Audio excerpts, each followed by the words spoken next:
Guys यो चाहिँ जङ्गल ट्रेकको रुट है। यस्तो हुन्छ है जङ्गलमा ट्रेक गर्दाखेरि चाहिँ।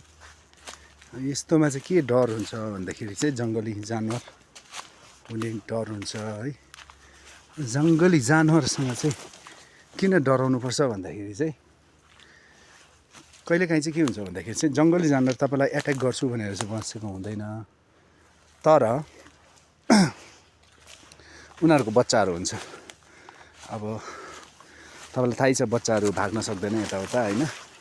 अब बच्चाहरू भाग्न नसक्दाखेरि चाहिँ के हुन्छ भन्दाखेरि चाहिँ आमा या बाबा बच्चाहरूसँगै बसिरहेको हुन्छ, मोस्ट अफ द टाइम आमा है। अनि आमा चाहिँ अलिक प्रोटेक्टिभ हुन्छ है, लाइक अब प्रकृतिको नियमको अनुसार है। अनि अब आमा प्रोटेक्टिभ भएकोले गर्दाखेरि चाहिँ तपाईँ अब उसको बच्चाको छेउमा गयो भने उसले त एट्याक गर्नु त अब यो स्वाभाविक कुरा हुन्छ नि त है। त्यसले गर्दाखेरि चाहिँ एट्याक हुन्छ क्या, त्यस्तो कुराकानी चाहिँ हो। अब म यहाँनिर चाहिँ यहाँनिर दाउराहरू टिपेको पनि रहेछ है। त्यो छ अब यो अफबिटको लोकेसनमा बस्नुको एउटा फाइदा चाहिँ यस्तो हुन्छ कि तपाईँले जङ्गल चाहिँ अब कहिले पनि एक्सप्लोर गर्नु सक्नुभयो है। तपाईँको अफबिट लोकेसनतिर बस्दाखेरि चाहिँ यस्तो जग्गाहरू एक्सप्लोर गर्ने मौका पायो भने चाहिँ धेरै राम्रो है। अब यहाँनिर चाहिँ यस्तो छ। अनि जङ्गलमा हिँड्दाखेरि चाहिँ एक्लै हुनुहुन्छ भने चाहिँ आवाज गरेर हिँडेको राम्रो। त्योमा चाहिँ के हुन्छ भने चाहिँ त्यो एनिमल्सहरूले चाहिँ भाग्ने मौका पाउँछ क्या। अब त्यो भाग्ने मौका पाएपछि चाहिँ अब उनीहरूले पनि मौका पाए भाग्ने, अनि तपाईँसँग झम्का भेट हुँदैन, जो चाहिँ अब एउटा सही प्रोसेस हो है। झम्का भेट भएन भने चाहिँ तपाईँ बाँच्यो, अनि जानवरले पनि तपाईँलाई एट्याक गर्ने कुरा आएन। अनि जङ्गलमा एक्लै हिँड्दैछ भने चाहिँ यसरी बोल्दै हाई हुई सुसिलो भन्छ है हाम्रो चाहिँ, सुसिलोहरू मार्दै जानुपर्छ। अनि खास गरेर मर्निङ टाइममा है, मर्निङ टाइममा चाहिँ हमेसा याद गर्नुहोस्, मर्निङ टाइममा चाहिँ जङ्गली जानवरहरू मर्निङ र इभिनिङमा चाहिँ है अलिक एक्टिभ हुन्छ। त्यो चाहिँ एक्टिभ टाइम हो, त्यति बेला चाहिँ भेट्ने चान्सेस धेरै हुन्छ क्या। अब तपाईँ दिउँसोतिर हिँड्नुभयो भने चाहिँ उनीहरू चाहिँ अब प्रायः जस्तो चाहिँ मेरो विचारमा दिउँसो उनीहरू रेस्ट मोडमा हुन्छ या त खानेकुरा खोज्ने स्थितिमा हुन्छ हो। अन्त यस्तो छ के कहानी। यहाँ चाहिँ म किन आएको भन्दाखेरि चाहिँ यहाँनिर चाहिँ एउटा दामी भ्यू पोइन्ट छ है। केटाकेटी बस्ने भ्यू पोइन्ट भन्दा पनि हुन्छ। अब यहाँनिर चाहिँ तपाईँको कटुस पाउँछ क्या। यहाँ चाहिँ एक्चुअलमा चाहिँ म चाहिँ कटुसको खोजीमा आएको गाइज। कटुस चाहिँ कस्तो छ भन्दाखेरि चाहिँ छैन रहेछ, कटुस नभएको स्थिति। यो कटुसै हो तर यो किराले खाएको स्थिति रहेछ। यो कटुसको भ्यालु चाहिँ नि गाउँठाउँमा बस्ने मान्छेलाई हाल थाहा हुन्छ कि, सहरियाहरूलाई चाहिँ अब अलिकति थाहा छैन यो के हो भनेर। यो कटुस चाहिँ कुन चाहिँ चराको नाम हो भनेर चाहिँ अब यहाँ चाहिँ कुरा चाहिँ के छ भने चाहिँ यसलाई चाहिँ अब निकाल्न चाहिँ अलिक साह्रो छ हो। जस्तै यहाँ मैले एउटा पाएँ है, यो हेरौँ, अर्को हेरौँ है। यहाँ पनि यिनीहरू सबै निकालेर खाएको रहेछ है।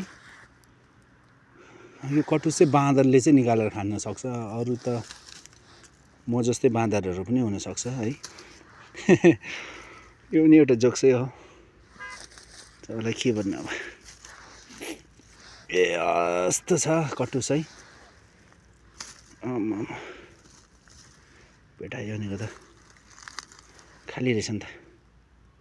अब यो तिनवटा के गर्नु, कसलाई देखाउनु, कसले खाने है। खाली खाली रहेछ।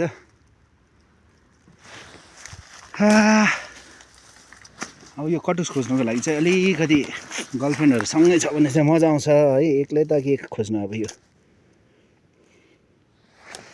जिन्दगीको गोरेटोमा एउटा भेटायो भने त्यो पनि छैन रहेछ हो।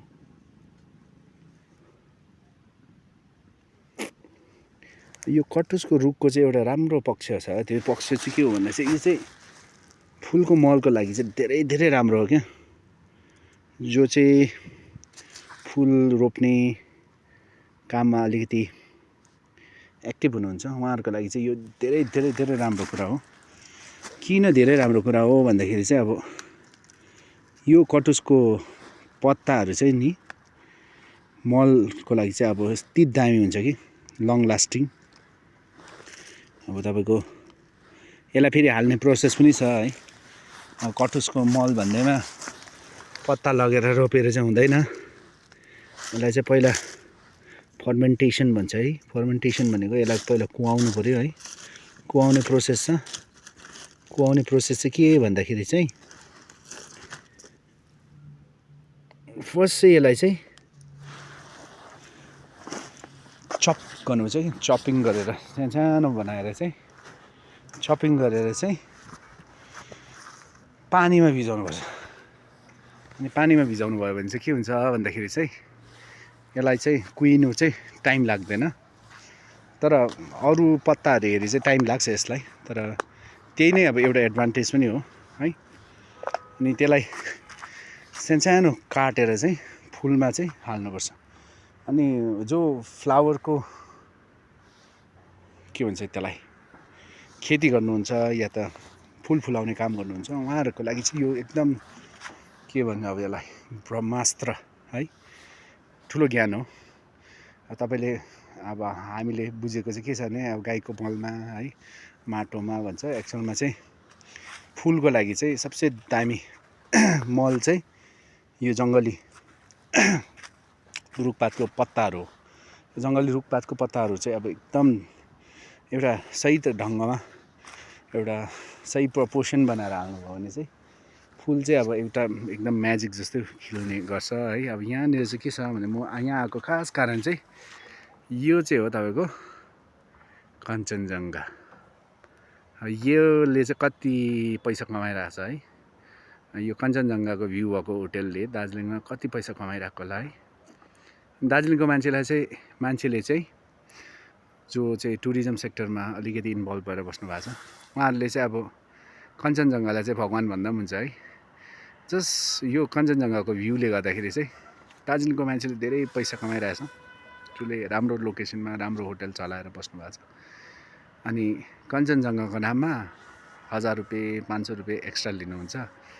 मलाई थाहा छैन यो सही हो गलत हो, तर यस्तै चल्दैछ। जे होस् कञ्चनजङ्घाले तपाईँहरूलाई पैसा दिएको भनेर सम्झिँदा भयो है। तर तपाईँहरूको आफ्नै इफोर्ट पनि हो। कञ्चनजङ्घा फेसिङ रुम बनाउनु पऱ्यो, कञ्चनजङ्घा फेसिङ विन्डो राख्नु पऱ्यो है। जो चाहिँ अब दार्जिलिङको मान्छेको लागि त धेरै इम्पोर्टेन्ट होइन, बाहिरको मान्छेहरू त अब कञ्चनजङ्घा देखेर एकदम आँसुसरी हुनेहरू पनि देखेको छु है। अब त्यो एउटा इमोसनल के भन्नु अब इमोसन भनौँ, जो भावना बहेर आउँछ है। मलाई त्यस्तो आँखाबाट आँसु आउने सिचुएसनहरू चाहिँ धेरै कम्ती भएको छ।